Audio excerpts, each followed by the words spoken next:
leurs habitations. La maison, elle est orientée nord-sud. Il faut avoir toujours ce courant d'air à l'intérieur et que ça soit frais. L'extérieur, c'est une espèce comme de pissé. En fait, c'est la paille mélangée avec la terre. La terre, dans certaines parties du Yucatan, elle est rouge. Séchée au soleil et après les toits en paille. La paille à haut, les palmiers, ça s'appelle le guano, a une durée de maximum 15 ans. Parfaitement tressé et c'est imperméable. Et ça garde la fraîcheur là-dedans. La dimension, c'est 4 mètres par 6. Et ça, nous ici, on vous montre ça comme exemple, mais finalement, quand on va à l'intérieur du Yucatan, les gens ils continuent à vivre comme ça.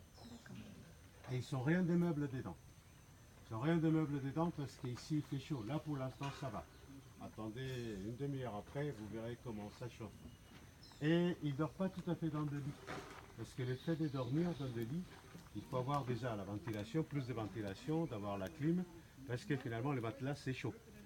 Donc les gens, ils dorment dans des hamacs. Et ça provoque aussi avoir d'autres problèmes. Parce que c'est bien de passer une nuit ou...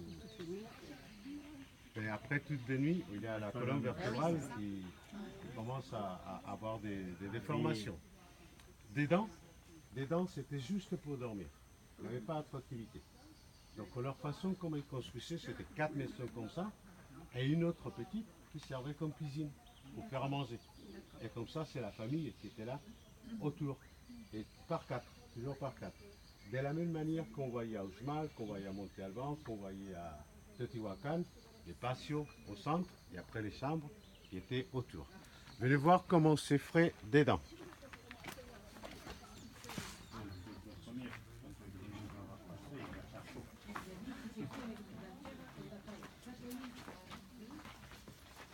C'est pas chaud du tout. Ouais, en montagne, on est trop chaud.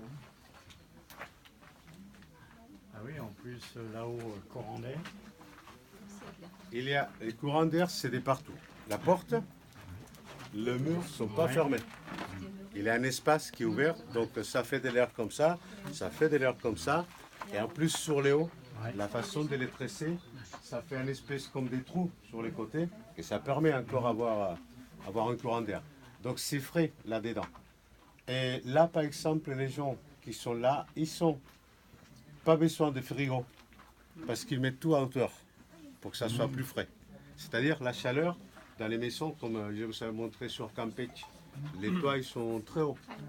Donc finalement, la chaleur, ça s'évite quand on fait les toits beaucoup plus hauts. Et c'est les gens qui n'ont pas à garder des choses dans le frigo. Il faut en manger tous les jours. Donc imaginez-vous, imaginez-vous, la maison c'est comme ça. Pour dormir, la femme elle n'a pas grand-chose à faire à la maison parce que c'est juste à mettre des hamacs. Les gens ils dorment dans des hamacs. On voit par exemple une des choses qu'aux gens, quand ils voient, ils disent ils sont pauvres, ils sont dans la misère. Déjà, nous, ces façons de penser par rapport à la misère, c'est beaucoup plus par rapport à l'apparence de la personne. Mais après, quand on regarde, les besoins ne sont pas les mêmes. Eux, par exemple, ils s'achètent des habits, ils les portent la journée, ils les lavent les soirs et les matins, c'est déjà sec. Ils les remettent. Si vous savez observer un petit peu les gens, ils ne sont pas sales. C'est-à-dire dans leurs habits, ils ne sont pas sales et ils ont beaucoup d'habits qui sont en blanc par rapport à la chaleur. Donc finalement, eux, ils s'achètent quelque chose et c'est vraiment jusqu'au moment qu'ils commencent à avoir des trous, et là, ils vont changer. C'est pas comme nous, qu'on a les vêtements d'été, les vêtements d'hiver. Ici aujourd'hui, c'est vert, on met les chaussures vertes, les chapeaux rouges. Ils ne sont pas à regarder tout ça. Eux, c'est vraiment juste une question d'être habillés et point final. C'est simplement ça leur besoin. C'est pour ça que même s'ils sont de l'argent, on ne voit pas. On ne voit pas s'ils sont de l'argent. Parce que ça coûte cher. Ça coûte actuellement si cher que si on faisait un toit en béton. Et ça dure 15 ans maximum.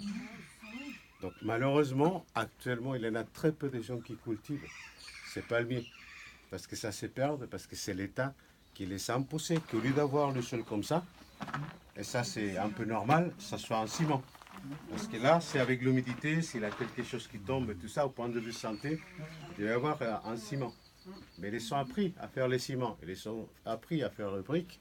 Et vous savez par exemple à San Juan Chamula maintenant, quelle sorte de maison ils sont. Ici, ils ne sont pas encore à faire ces sortes de maisons, parce qu'une grande partie de tous ces gens, tous ces descendants de Mayas, ils sont travaillés à construire Cancun. Pensez-vous, à Cancun, c'est rempli à 95% toute l'année, et il y en a 27 000 chambres. Donc là, ils construisent et ils continuent à construire. Donc eux, ils sont de travail là-bas. Ils reviennent juste les week-ends. Mais leur maison traditionnelle, c'était comme ça. Avec une petite croix, comme la croix que vous voyez là, que c'est similaire à la croix qu'on a vue du côté des indigènes, à Saint-Paul-de-Chamoul. Et ça représente la croix catholique, parce qu'il y a AO, c'est qui est marqué INRI, mais que finalement il n'y a pas la représentation de Christ. Rappelez-vous que Christ était représenté plutôt un siècle plus tard. Pendant les premiers siècles, les gens ne le montraient pas parce qu'ils ne pouvaient pas leur interdire de faire un sacrifice et de leur montrer un autre sur une croix.